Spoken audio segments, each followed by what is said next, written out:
Bienvenidos a esta nueva edición de Tu Lugar. Estamos en este espacio, en este programa, y estamos recorriendo entrevistas. Vamos a seguir recorriendo instituciones. Ya pasamos la parte política de los candidatos, ya hay concejales electos, y ahora comenzamos a repasar otras historias, porque también son parte de este lugar. Y hoy nos acompaña David Sharp. Gracias por venir, por aceptar la entrevista con nosotros.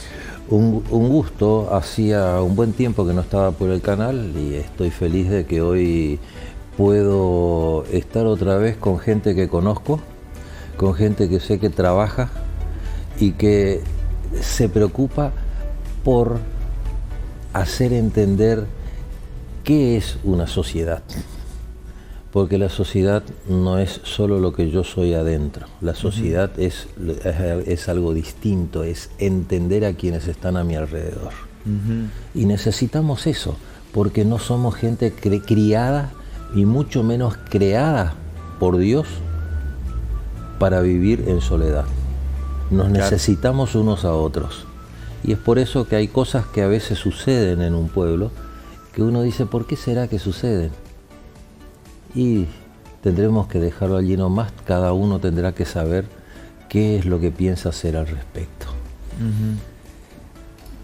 Es interesante la apreciación porque compartimos ese concepto de que estamos dentro de una sociedad y que todos formamos parte, aunque parezca poco o mucho, pero formamos parte del desarrollo.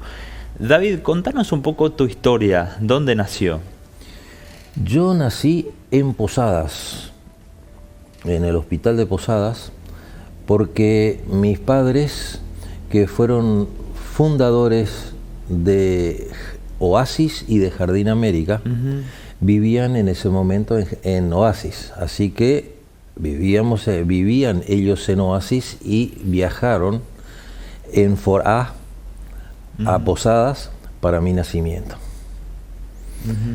Y bien, de allí pasé hasta los 6 años, 7 años en Oasis, y después pasé a ser miembro de la comunidad de Jardín América, lo cual me enorgullece porque conozco toda la historia de Jardín América, conozco la historia de qué es lo que hacen los fundadores, si ganan plata o no ganan. Generalmente el fundador pone de sí todo y difícilmente salga siendo alguien económicamente muy fuerte. Porque el que funda es porque tiene una visión de futuro y tiene una idea de lo que es necesario para el progreso de la sociedad en la cual vive. Y hay que tener agallas para ser fundador. Porque si vamos a hablar de los fundadores de Montecarlo, lo que llegué a conocer de la historia de los fundadores, y mi señora es parte de una familia que no es fundadora, pero llegaron a los 2-3 años de la fundación y saben lo que es el sufrimiento, el sacrificio, y a veces duele cuando se piensa de que fueron explotadores. Yo creo que los fundadores, tanto de la zona de la cual vengo yo, que los fundadores de aquí, no fueron explotadores, fueron servidores. Y lo único que explotaron fue su físico y su familia. Porque no fue fácil. Hoy nosotros no sé si podríamos soportar las situaciones por las cuales pasaron los fundadores. Y bueno, soy de Jardín América, hice la escuela primaria y después estuve 2 años y medio en un internado en Alem, en el Instituto Juan Bautista Alberdi, o ISAM, y de ahí me vine a Montecarlo.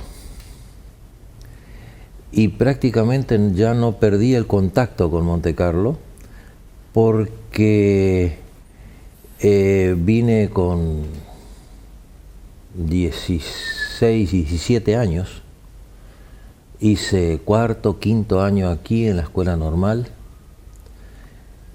Todavía solíamos juntarnos hasta hace 2 años, cada tiempo que no estaba especificado, los del grupo que nos recibimos el 64. Nos recibimos como maestros normales. Y creo que del grupo salieron 2 maestros, un profesor y varios profesionales. Y creo que realmente fue un grupo normal en todo el aspecto, no solamente por el título que hayamos recibido. Y estamos agradecidos, yo por lo menos tengo que estar agradecido porque esta sociedad me cobijó. Y esta sociedad también me aguantó, porque seamos realistas, no siempre lo que creemos es real. Pero cuando tenemos una noción o queremos llegar a un futuro de prosperidad para todos, muchas veces tenemos que chocar para llegar a eso. Y pienso que hemos pasado tiempos muy buenos y tiempos bastante difíciles también. No los difíciles en el aspecto de los fundadores, donde hubo necesidad de cosas básicas que a nosotros no nos pasaron, sino los momentos difíciles. Hemos pasado por épocas muy difíciles a nivel nacional, hemos pasado por épocas de peligro inminente, de amenazas, pero nos hemos mantenido firmes. Realmente mi experiencia en la escuela normal fue extraordinaria, porque para empezar tuvimos un director que creo que fue un hito para el pueblo, para la escuela normal. Un director que se llamó Herminio César Santiago, que influyó realmente en los alumnos mientras él estuvo en la escuela normal. Y influyó para bien. Y un director que veía su tarea como una tarea en beneficio de sus alumnos. Me acuerdo que él andaba con el Dauphin, aunque fue el auto que vino anterior al Gordini, que después compré yo uno también. Terminaban las clases. Las clases se las daban en la municipalidad, en el edificio que ahora no está más. Y quinto año se lo daba aquí en la casa que ahora es de la señora Knott, de la viuda. Y la dirección también estaba allí, aquí en el centro. Terminaban las clases y él salía con su auto, recorría la avenida. Y un día le preguntamos por qué. Sacó un libro y nos leyó de dentro de cuáles eran las responsabilidades de la escuela respecto a los alumnos. Él por lo menos se daba un viaje de ida y vuelta, porque vivía allá frente a la panadería de Montero. Ya no está más. Y cuando le preguntamos por qué sacó ese libro, y nos leyó que la escuela es responsable del comportamiento y de la actividad de los alumnos mientras están con el guardapolvo puesto en la calle. Mirá. Algo que nos sorprendió a todos. Y él entonces sí veía si todo estaba bien. Y con nuestro curso, al menos, no sé, otros cursos, pasó lo siguiente. Que hasta nos poníamos de acuerdo, che, ¿alguien estudió hoy?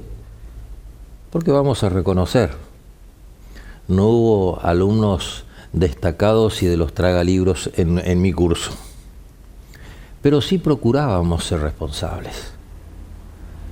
El caso era de que el problema era cuando el profesor Santiago venía con el traje negro, con el traje oscuro.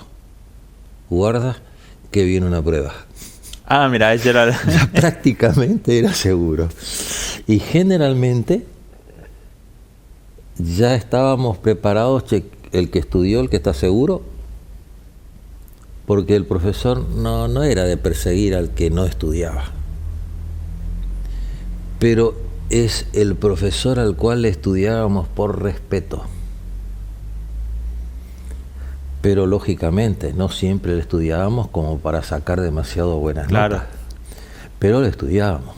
Entonces procurábamos tener listo al que estaba en mejores condiciones. Y claro, está bueno. Tengo que hacer una pausa, pero te invito a que te quedes un bloque más con nosotros. Bueno. Momento de hacer una pausa, ya venimos.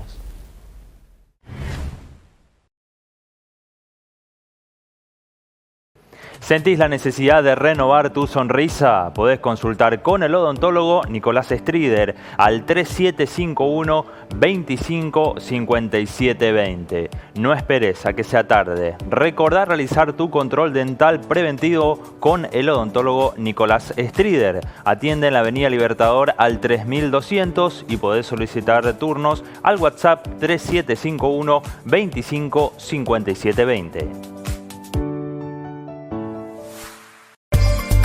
Estudio Jurídico de los doctores Marcelo Amarán y Axel Petuó. Sociedad con dedicación exclusiva en accidentes laborales y accidentes de tránsito.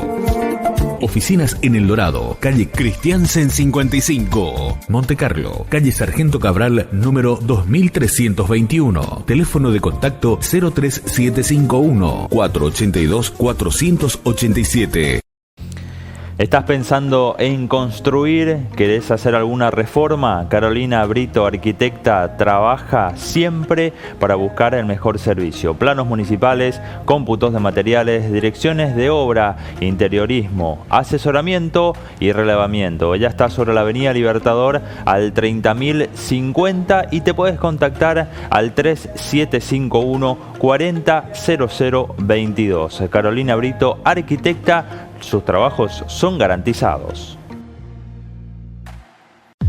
Estudio Contable, Oliveira y Oliveira. Amplia trayectoria en el mercado laboral. Contadora y licenciada en Administración, Graciela Oliveira, matrícula número 1912, brindando calidad en la prestación de servicios de asesoramiento contable, impositivo, laborales, liquidación de sueldos, auditorías. Estudio Contable, Oliveira y Oliveira. Ubicado en el lugar de siempre, calle Chile 111, esquina Vuelta de Obligado. Teléfonos 03751 480 307. Estudio Contable, Oliveira y Oliveira. Oliveira y Oliveira. ¿Tenés algún evento? ¿Tenés alguna fiesta? ¿Estás organizando algo para festejar? Te recomendamos Odisea Decoraciones. Nuestro compromiso es hacer que tu evento sea inolvidable. Te mostramos en imágenes cómo era antes y cómo dejan sus trabajos. Nos ocupamos de lo que sabemos desde el 2007. Cuéntanos cómo lo soñaste y nos encargamos de que cada detalle de tu evento sea como lo imaginaste. Contactate con Lorena al 3751 57 42 53. Odisea Decoraciones hace que tu evento sea inolvidable.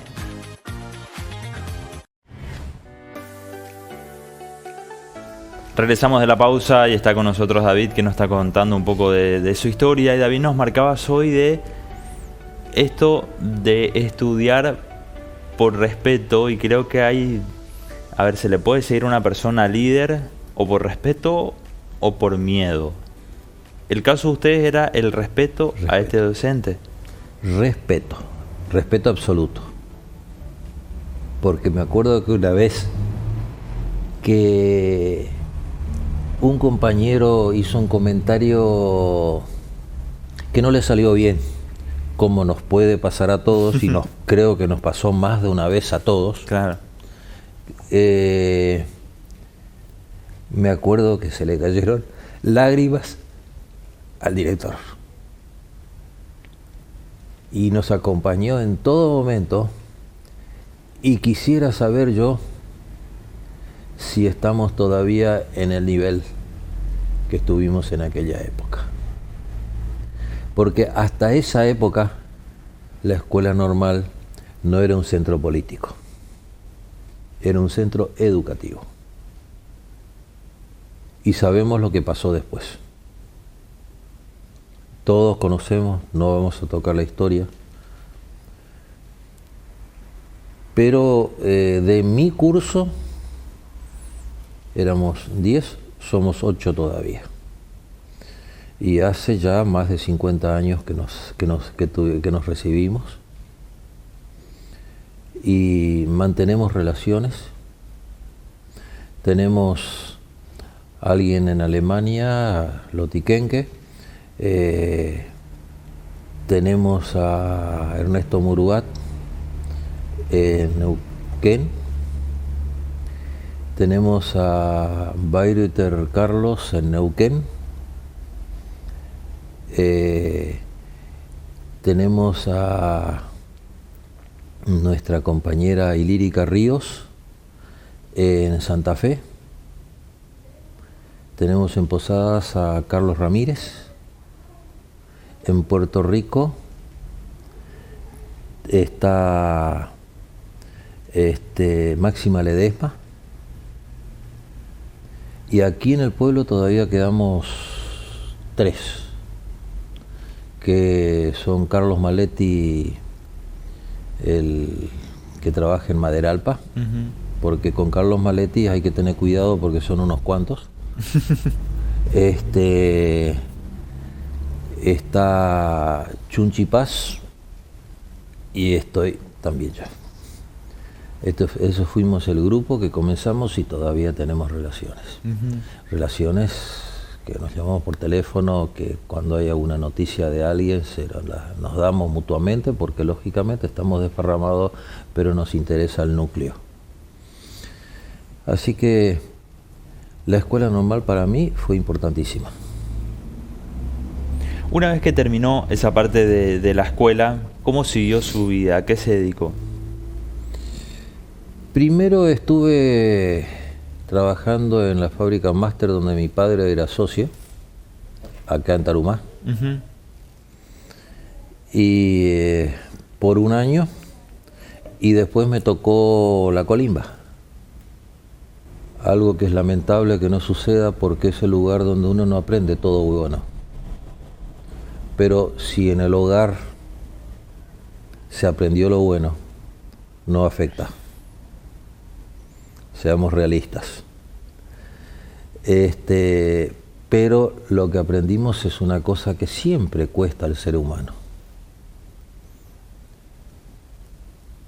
Aprender a soportar las situaciones que a uno no le gustan. Porque eso es eso es la vida. La vida no es hacer lo que me gusta, es hacer lo que debo hacer. Y cuando un cabito te tiene mal y te increpa, respetarlo, porque hay que respetar. Claro. Y se terminó. Eso es lo más importante que se aprende allí. Disciplina. Algo que lamentablemente está faltando cada vez más. Lamentablemente veo a muchos padres que esperan que la escuela solucione el problema que tendrían que haber solucionado ellos en sus casas. Lo sé porque estuve ligado por muchos años a una institución educativa. Y aparte soy maestro normal, nunca ejercí. Claro. Pero soy maestro normal. Y tengo una noción, porque fui educado de una manera donde en el hogar se enseña lo básico. No puede pedir un padre que a un chico se le permita hacer lo que se le ocurra en una escuela. Eso solo sucede cuando un padre no cumple con su tarea de padre. Cuando le entrega el chupete electrónico, claro, al chico y se desentiende del chico. Y está el otro padre, el que dice, yo quiero que mi hijo tenga lo que yo no tuve. Tiene toda la razón y yo también quiero. Pero eso no indica de que va a ser un malcriado. Porque yo malcriado considero a un chico que está acostumbrado a hacer siempre lo que le gusta. Claro. Y nosotros como mayores tenemos la obligación y la responsabilidad de marcar el camino de nuestros chicos. Aunque algunos educadores actuales opinan que no, que el chico debe ser independiente. No, el chico debe aprender disciplina, orden, trabajo en la escuela. Y bueno, así es como terminé en Monte Carlo, terminé estudiando aquí. De aquí intenté llegar a la universidad, pero evidentemente no era para eso. Uh-huh. Reconocí a tiempo y no perdí mucho tiempo. Perdí un solo año y después me puse a trabajar. Aparte que siempre volvía a Monte Carlo, porque en Monte Carlo tenía una rubia que me dejó mal. Y ahí estamos, tenemos ya 57 años de casados, con 2 hijos y 5 nietos. Uh-huh. Esa es la familia con la cual estamos interrelacionados, aparte de la familia extendida, que son los primos, claro, los tíos. Ya abuelos no les quedan a mis hijos, porque el tiempo va pasando. Ahora los abuelos que quedan somos nosotros. Claro. ¿Sentís que pasó rápido el tiempo? La vida tiene distintas épocas. En algunas no pasa nunca. Cuando queríamos conseguir el carnet no pasaba nunca. ¿O no es así? Uh-huh, tal cual. Bueno. Después nos encontramos con que fuimos hechos a la imagen de Dios y fuimos hechos para ser seres sociables. Y entonces entramos a esa vida que nos lleva al matrimonio en casos normales. Y allí no tenemos mucho tiempo para pensar, porque fuimos enseñados para vivir de nuestro trabajo y no del trabajo ajeno. Claro. Cosa que hoy no es muy común. Hoy parece que lo que queremos es conseguir un cargo que nos permita vivir bien y cómodamente y con poca responsabilidad. Uh-huh. Las jornadas de 8 horas son, como decía aquí el señor Kimmich, dice, yo trabajé 8 horas para dar de comer a mi familia y mantenerla. Y para progresar, trabajé el resto. Después recién vino el tiempo para trabajar, para progresar, porque evidentemente la principal responsabilidad nuestra es la familia. Claro.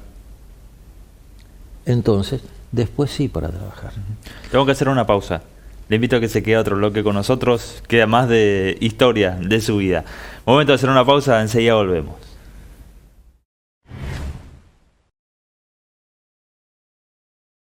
¿Tenés algún evento? ¿Tenés alguna fiesta? ¿Estás organizando algo para festejar? Te recomendamos Odisea Decoraciones. Nuestro compromiso es hacer que tu evento sea inolvidable. Te mostramos en imágenes cómo era antes y cómo dejan sus trabajos. Nos ocupamos de lo que sabemos desde el 2007. Cuéntanos cómo lo soñaste y nos encargamos de que cada detalle de tu evento sea como lo imaginaste. Contactate con Lorena al 3751 57 42 53. Odisea Decoraciones hace que tu evento sea inolvidable. El Honorable Consejo Deliberante de Montecarlo está al servicio de la comunidad, trabajando de manera permanente para garantizar tus derechos y atender necesidades de los vecinos. ¿Necesitas asesoramiento? Contamos con la Oficina de Defensa del Consumidor, donde podrás recibir orientación y soporte en caso de reclamos o disputas con empresas o servicios. ¿Buscas información jurídica? Nuestro digesto jurídico está a tu disposición, ofreciéndote acceso a ordenanzas vigentes y herramientas para resolver tus consultas. Horario de atención. Lunes a viernes de 7 a 12 horas. Y si tenés algún inconveniente con tu vehículo o querés realizar la mantención, te recomendamos un taller mecánico.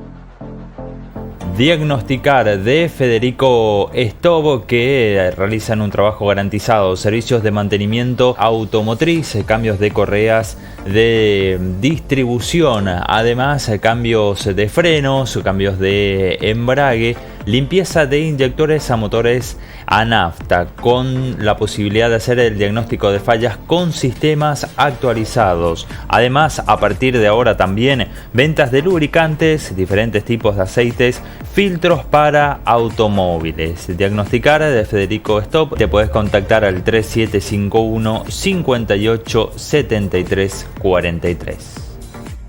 Cuando escuchas la sirena, alguien necesita ayuda y los bomberos van en camino. Vos también podés ayudar.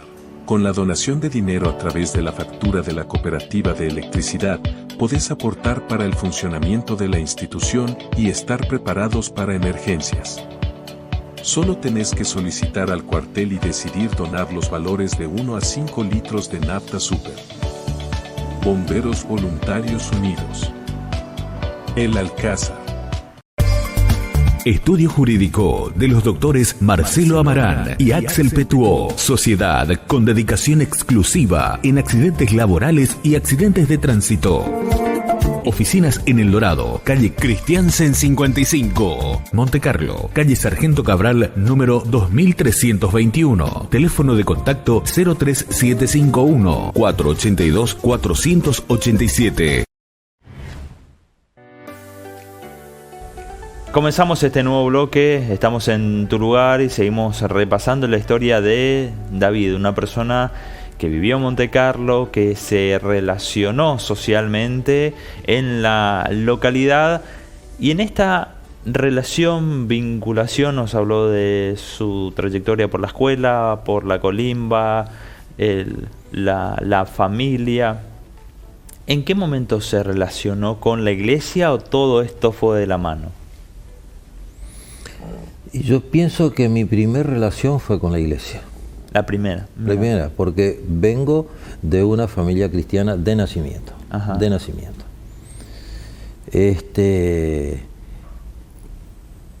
Me cuentan que los sábados de mañana, en Oasis, una vez que yo estaba vestido, mi padre me agarraba, me llevaba a UPA y me llevaba a la iglesia. O sea, me crié en la iglesia. Uh-huh. Y hago una distinción importante entre lo que es una iglesia y un club. Porque si tomamos a la iglesia como un club, entonces hay muchas cosas que en la iglesia no van a estar bien. Porque es un lugar distinto, es un lugar especial. Es un lugar donde nos vamos a encontrar, sí, con nuestros hermanos, con otros miembros de la comunidad, pero con un objetivo distinto. Vamos a la iglesia para encontrarnos con Dios. Y cuando nos encontramos con Dios tenemos que comenzar con reverencia. Y si no sabemos lo que es reverencia, vayamos al diccionario, porque sería largo explicarlo. Con sentido de humildad, porque estamos ante el Creador del universo, y eso no es poco. Con sentido de humildad, porque nosotros sin el sacrificio de Cristo no tendríamos posibilidad de vida futura. ¿Por qué digo eso? Porque hay mucha gente, y muchos enseñan el cristianismo, de que cuando muramos nos vamos a ir a algún lado.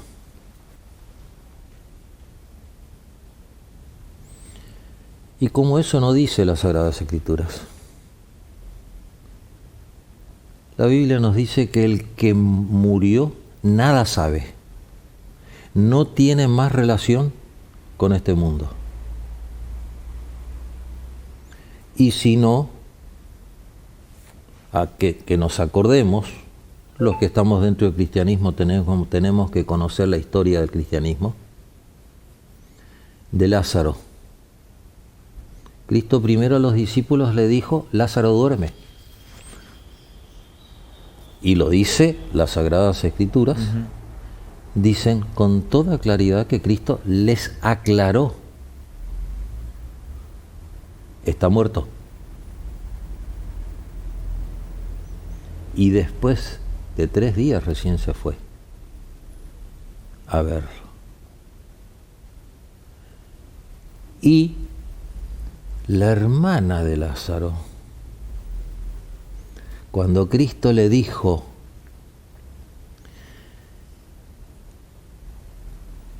Lázaro vivirá, le dijo, yo sé que en el día postrero vivirá. No nos olvidemos que si somos cristianos, nunca podremos dejar de ser judeo-cristianos. Y eso no lo digo por llamarme David, porque no sé ni me interesa si ha habido algún judío en mis antepasados. Claro. Dentro de lo que yo conozco no, pero no me interesaría. Pero el Dios que nosotros servimos es el Dios al quien servían los judíos. Es el Dios quien llamó y liberó al pueblo de Israel. Y Cristo resucitó después a Lázaro. ¿Y para qué lo iba a resucitar?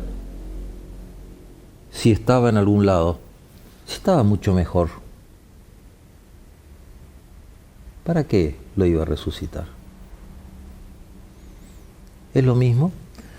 Y hay cosas así que uno va aprendiendo dándose cuenta con el tiempo.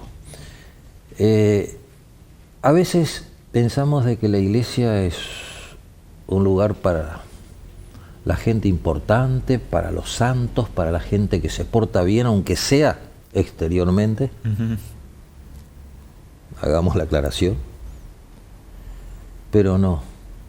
Consideramos de que la iglesia es un hospital donde vamos los enfermos espirituales. No sé si es fácil de entender eso. Enfermos espirituales. ¿Por qué? Porque si fuésemos santos no necesitaríamos a Dios. No necesitaríamos ir a la iglesia. Pero porque sentimos esa necesidad. Pero bueno, dejemos eso a un lado y vayamos. La Iglesia Adventista nace prácticamente junto con lo que hoy es el Instituto Carlos Culme. Ah, mira. Porque en el 56 comenzaron las actividades de maestros adventistas allí en la escuela alemana que había frente al campo de deportes. De allí se pasó después al edificio de la escuela primaria Culmey actual. Sucedió lo siguiente: la sociedad cultural invitó a la organización adventista a que traiga maestros para que esa escuela tenga el ciclo completo y que sea una escuela normal. Y conocí bien a la primera directora, Elvirita Jaén, ya fallecida, que fue directora 2 veces acá, y conocí prácticamente a todos los directores que pasaron por acá. Hubo de los buenos y hubo otros que no eran tan buenos, y bueno, claro, es como cualquier institución y es como cualquier familia. Y comenzaron a reunirse en primer lugar en una casa que todavía está yendo al fondo de Panadería Avenida. Ajá. Al fondo, al del lado izquierdo. En esa casa vivía el señor Itín, alguien que había trabajado varios años de misionero en la zona selvática de Brasil. Y vino a pasar sus últimos días acá. La historia de él es un poco larga, es otra cosa, pero entonces se juntaron con familia Jaén, con maestros de la escuela, y entonces las reuniones comenzaron allí. Luego se hizo la capilla.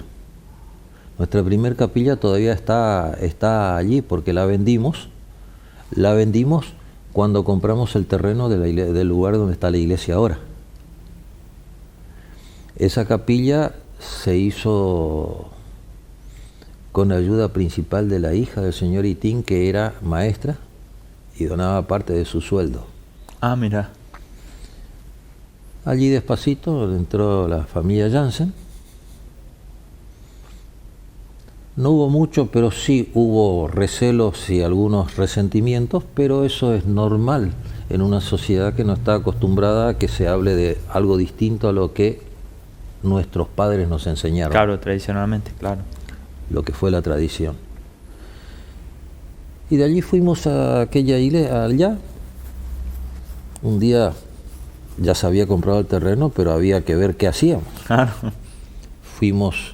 Fui a Posadas, mi hermano era arquitecto, ya fallecido también. Entonces me mostró algunas cosas, algunos libros. Dice, mirá, ahí hay varias cosas de iglesia, ustedes pueden ver qué quieren hacer. Y bueno, me puse a hacer el croquis. Y después le pedí a él que haga el plano. Claro. El plano ese lo firmó la arquitecta Pásaca. Y comenzamos la construcción de un edificio muy raro, porque les aseguro que fue muy difícil de marcar, porque como tiene muchos ángulos, como tiene paredes superpuestas, no era fácil. Y menos fácil fue que cuando empezaron a hacer la excavación, sacaron las marcas. Mira. Así que hubo que hacer todo el relevamiento, que era dificilísimo. Para mí era difícil, porque claro, yo tenía 22, 23 años. No era una persona experimentada en construcción. ¿Y sí? Así que hubo que hacerlo, pero bueno, con mucho esfuerzo llegamos a terminar esa parte, y después la ampliación se la hizo el 95, se terminó realmente de construir el 95. Se la hizo durante la década del 80 y se terminó el 95 porque después quedó chico, había que completarla, entonces seguimos allí. Y hoy estamos con una membresía más o menos normal.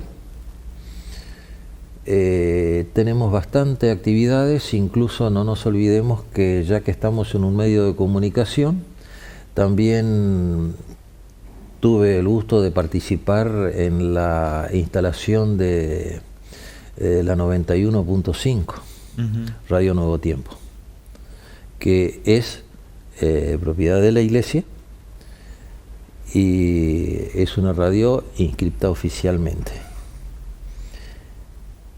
Después de eso, lógicamente, la escuela también había que hacerla, y se la hizo antes de la iglesia.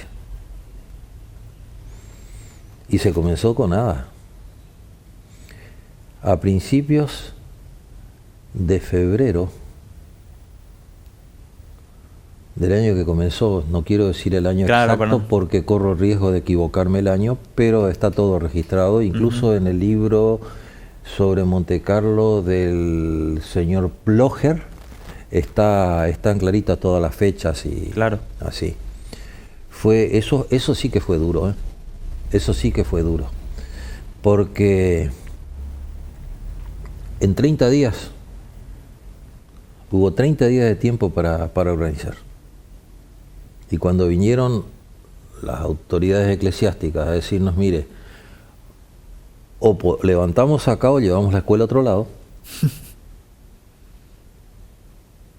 le dijimos, no, la levantamos acá. Claro.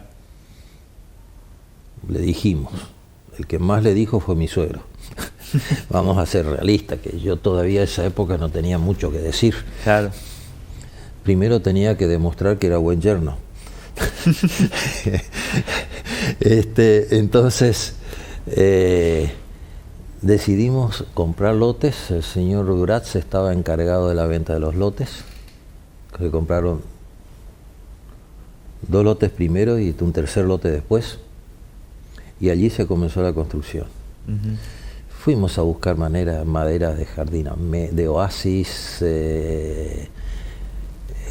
tuvimos mucha donación, y lo que no tenemos que dejar de reconocer es el apoyo que tuvimos de la Iglesia de Dios.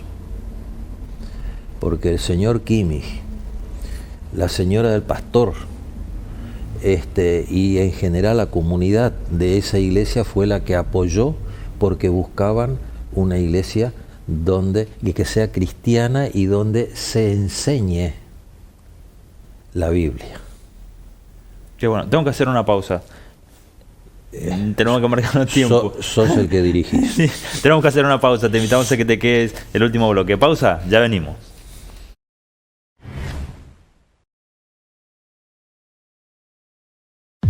Estudio Contable, Oliveira y Oliveira. Amplia trayectoria en el mercado laboral. Contadora y licenciada en Administración, Graciela Oliveira, matrícula número 1912, brindando calidad en la prestación de servicios de asesoramiento contable, impositivo, laborales, liquidación de sueldos, auditorías. Estudio Contable, Oliveira y Oliveira. Ubicado en el lugar de siempre, calle Chile 111, esquina Vuelta de Obligado. Teléfonos 03751-480-307. Estudio Contable, Oliveira y Oliveira. Oliveira y Oliveira. ¿Sentís la necesidad de renovar tu sonrisa? Podés consultar con el odontólogo Nicolás Strider al 3751 25 57 20. No esperes a que sea tarde. Recordá realizar tu control dental preventivo con el odontólogo Nicolás Strider. Atiende en la Avenida Libertador al 3200 y podés solicitar turnos al WhatsApp 3751 25 57 20. Y si tenés algún inconveniente con tu vehículo o querés realizar la mantención, te recomendamos un taller mecánico. Diagnosticar de Federico Stobo, que realizan un trabajo garantizado, servicios de mantenimiento automotriz, cambios de correas de distribución, además cambios de frenos, cambios de embrague, limpieza de inyectores a motores a nafta, con la posibilidad de hacer el diagnóstico de fallas con sistemas actualizados. Además, a partir de ahora también ventas de lubricantes, diferentes tipos de aceites, filtros para automóviles. Diagnosticar de Federico Stobo, te puedes contactar al 3751 58 73 43. El Honorable Consejo Deliberante de Montecarlo está al servicio de la comunidad, trabajando de manera permanente para garantizar tus derechos y atender necesidades de los vecinos. ¿Necesitas asesoramiento? Contamos con la Oficina de Defensa del Consumidor, donde podrás recibir orientación y soporte en caso de reclamos o disputas con empresas o servicios. ¿Buscas información jurídica? Nuestro digesto jurídico está a tu disposición, ofreciéndote acceso a ordenanzas vigentes y herramientas para resolver tus consultas. Horario de atención. Lunes a viernes de 7 a 12 horas. ¿Estás pensando en construir? ¿Querés hacer alguna reforma? Carolina Brito, arquitecta, trabaja siempre para buscar el mejor servicio. Planos municipales, cómputos de materiales, direcciones de obra, interiorismo, asesoramiento y relevamiento. Ella está sobre la Avenida Libertador al 30.050 y te puedes contactar al 3751 400022. Carolina Brito, arquitecta. Sus trabajos son garantizados.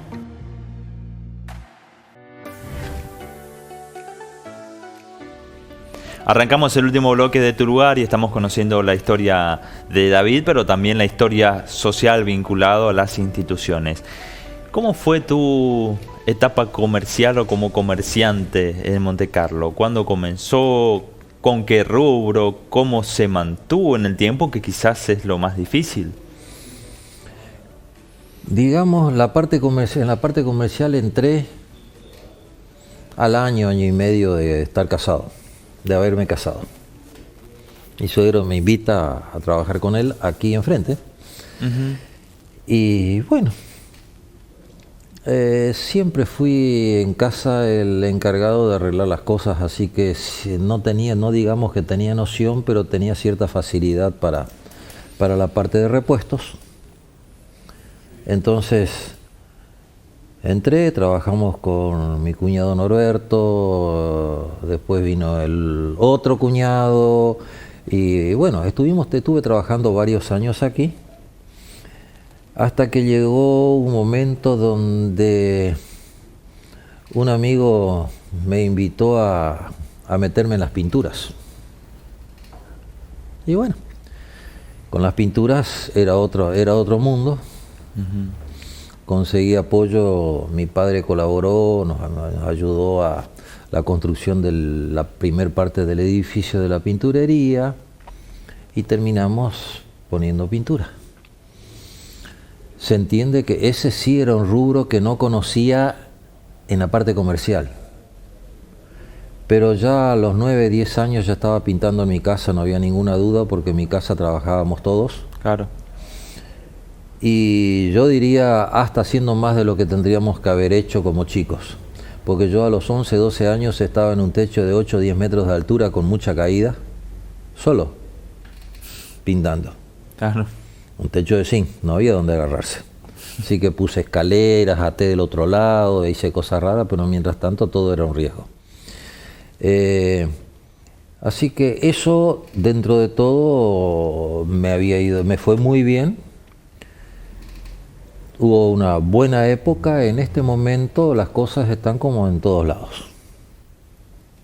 En este momento la parte de cualquier parte comercial está difícil. Me parece bien lo que se está haciendo a nivel país en la parte económica, de economía, pero nuestro problema es que todavía los impuestos no nos han bajado. Claro. Entonces nos está resultando muy difícil con las ventas que podemos tener, mantenernos. Como estamos acostumbrados a las épocas difíciles, porque ningún comerciante se ha salvado de 4 o 5 épocas difíciles durante los últimos 40 años, ya tenemos más de 50 años en la pinturería, así que la estamos pasando. Después repuestos empezamos cuando los suegros decidieron que ellos ya no se iban a ocupar más de la casa de repuestos, entonces tenían que ser que cada hijo se arregle con una parte. Ah, mira. Así. Que tiene lógica. Uh-huh. Porque pero no con una parte que cada hijo tenga todo, sino que se divida por secciones para que cada uno se encargue de esa sección. La funda, la arregle, la grande, es problema de cada uno. Y bueno, ahí entramos en la parte de repuestos. Yo ahí ya tenía experiencia, porque había trabajado 3 años con ellos. Y con esa experiencia pude comenzar a moverme. Realmente nos ha ido muy bien. En este momento estamos como todos, tecleando, procurando pasar el invierno, como habría dicho Alzogaray en su época. Pero tenemos que ser sinceros. Como familia, nosotros tenemos una idea clara de lo que está pasando en el mundo y es nada más que lo que las profecías dijeron que iba a pasar. Por lo tanto, intentamos mantenernos, pero tampoco nos vamos a desesperar, porque sabemos lo que va a pasar más adelante, porque sabemos que el mundo no va a durar mucho. Y entonces se va a cumplir lo que estuvimos intentando aprender durante tantos años de conocimientos bíblicos, que despacito uno va juntando conocimientos, experiencias y se va dando cuenta de cómo vienen las cosas. ¿Qué decir de el comercio de Monte Carlo? Yo creo que estamos todos muy parecidos. Estamos bastante igual. Aquí, sálvese quien pueda y administre correctamente. Porque no estamos en época de darnos gustos. No estamos en épocas de invertir. Eso te iba a preguntar, ¿es época de estoquearse? No. La época de estoquearnos fue en la época de la inflación. Ajá. Eso yo lo aprendí allá con Alfonsín y compañía. Y después con Menem. Tenés que estoquearte, tenés que mantener tu stock de cualquier manera. ¿Por qué? Porque en la primera, cuando me di cuenta todavía tenía solo pinturas. Cuando me di cuenta la estantería estaba prácticamente vacía, tenía plata en caja y nadie me mandaba mercadería. Claro. Entonces, ahí aprendí. Pero en la situación actual, empiezo a perder lo que gané con stock. ¿No es cierto? Empiezo a equilibrar. Porque estoqueando, con inflación, uno iba agrandando el capital. Pero, ojo, el capital, pero como hay mucha inflación, no el producto. Uno no llega a mantener el producto. Uno tiene mucho más capital. Si uno se pone a hacer un recuento, tenés una cantidad impresionante de plata, pero tenés menos mercadería, porque tenés más plata, porque la inflación te la comió. Claro. Así que allí no hay mucho que hacer. En este momento hay que comprar lo indispensable. Lo indispensable. Y una cosa. Ajá. Ahí háganle caso al presidente. Yo no tengo banderías políticas, tengo mis preferencias.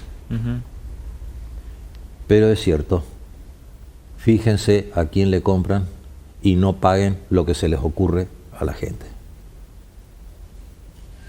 Tenemos en cosas importantes diferencias entre un proveedor hasta el 10 y otro hasta el 10%, y es mucha plata en cosas grandes. ¿Por qué? Y porque hay gente que primero quiere vender su stock al precio viejo para poder comprar nuevo. Claro. Pero no. Yo me la tengo que chupar eso de vender al precio viejo. Si el precio bajó, tengo que bajar, porque si no la competencia me come. Porque van a ir a comprarle al que tiene más barato. Sí, claro.